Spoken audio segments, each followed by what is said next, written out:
I used to think I couldn't afford help, but it turns out I couldn't afford not to have help. When I started my first business, offshore support was not a well known means to get support for cash strapped and bootlegging businesses. Nowadays, there are many support options in a wealth of different areas that can help give you a little bit of freedom to start living in the work that you love. However, you do need the right tools and frameworks in order to be able to effectively find an offshore team member that can truly be valuable to you and your business.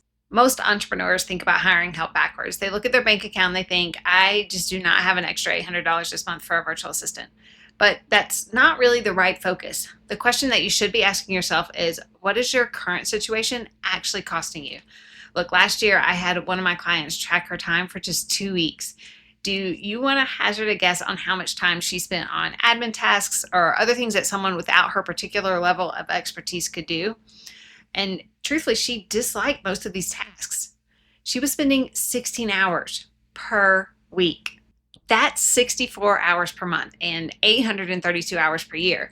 At my target hourly rate, that is $124,800 worth of her time spent on work that someone else could do for less than $15,000. She was saving herself into bankruptcy and mental burnout. Honestly, when she came to me, she was questioning whether or not she even wanted this business anymore and if it was all worth it. This kind of costly savings technique has tons of costs that you can't even see. There's the context switching tax. Every time that you jump from strategic work to admin work, your brain needs at least 15 to 20 minutes to fully refocus. She was losing 2 to 3 hours of deep work every single day just to this. Look, I know you've experienced this. An urgent email comes in from a client or something pops up in your brain that you forgot to do. So you just go and handle it.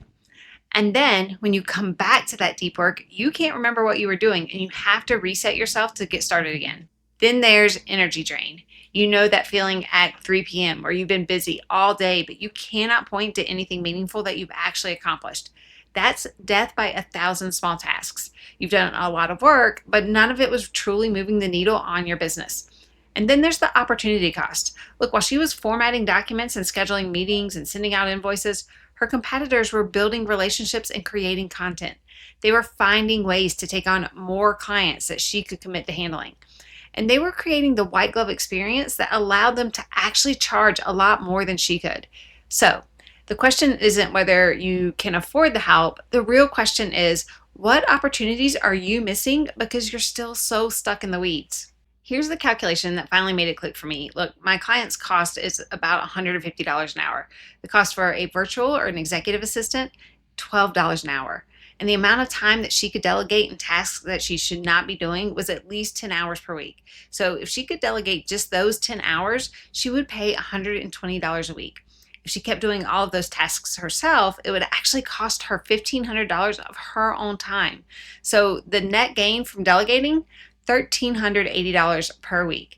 But here's what really sold her. She only had to sell one additional hour of her time in order to break even on that expense. Just 1 hour. Those other 9 hours, that's pure profit or time to relax. So how can you start to think about bringing on someone without overwhelming yourself when you're already drowning in work? Start with auditing your time. Track everything you do for 2 weeks. I mean, everything. Use a simple time tracking app or just a notepad. And then look at your list and ask, would I pay someone else $10 to $20 to never have to do this task again? Circle those items. Next, make a list of must-haves. Experience with your project management software or tech stack, key skills like video editing or bookkeeping. List out those things that you would need a virtual assistant to do both now and in the future. Put this all into ChatGPT and have it write out a job description for you. You can use this to reach out to reputable firms or hire someone from Upwork or Fiverr on a trial basis. Give this a test run with just 5 to 10 hours per week to see if it is a good fit for you. If it doesn't work, look, you're out about $100. Most people spend more than that on coffee in 1 month. If it does work, well, you've now just bought yourself 5 extra hours of your life back per week. Look, start with tasks that have just 3 qualities. They're repetitive. If you've done it more than 10 times, someone else can learn it. They're clearly defined and you can create an easy SOP. Manage my email is really vague, but if you can say flag urgent emails and draft responses to customer questions, that is a little more clear. And they're low risk. Look, don't start by handing over your client calls. Start with data entry or appointment scheduling. My client's first delegation was super simple: clear my bank feeds on QuickBooks, send out client invoices, and post her social media content to all channels through Go High Level. This saved her a little over 3 hours a week, and it cost her less than $100. That time that she no longer spent in the things that she hated, it was invaluable to her. And she used that time to then find new ways to start handing off even more. Now she actually takes on an extra 3 clients per month. Her ROI on that one single hire, it is well over $10,000 a month. To start the process to hand things off, just record yourself doing the task on Loom and then use the transcript to have ChatGPT or whatever AI platform that you use create that written SOP for you. Give both to your new hire and let them actually work through it themselves, and then ask questions and follow up. It doesn't have to be time consuming or complicated for you to start to hand things off today. The hardest part is not finding someone or affording them. It's getting out of the mindset that cash has a greater value than time. As a founder, look, your time is much more valuable than your cash. You have to have more time to generate more cash. So here's how to reframe your thinking. Every hour that you spend on low value work is an hour that you can not spend on the high value work that only you can do. And in the long run, that is going to cost you so much more than the hour. It costs you the extra 20 to 30 minutes of switching between tasks and the mental drain that you feel at the end of the day. Look, my virtual assistant can schedule my meetings. They cannot build relationships with my top clients. My virtual assistant can organize files, answer emails, and even handle all of the stuff in my project management software. But they can't create the strategy that's going to really drive my business forward. My virtual assistant, they can handle routine tasks and summarize all of my calls, but they can't write the content that really establishes my expertise. But they can post it for me and format it to each channel.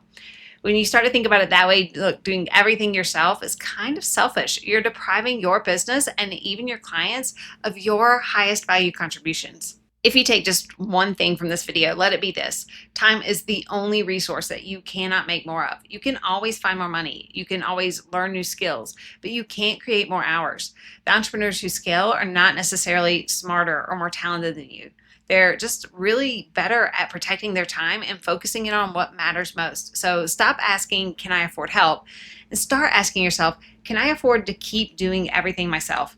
Every client that I've worked with and that has onboarded a virtual assistant for even just 10 to 20 hours per week increased the revenue by 50% or more in the following 6 months. That's just something to think about. If this changed how you think about delegation, let me know in the comments. And if you want to explore how you might be able to afford your own virtual assistant, click the link in the channel to book a call or join my school community where you can find some other free resources. But whatever you do, start thinking of your time as the most valuable asset, because it truly is.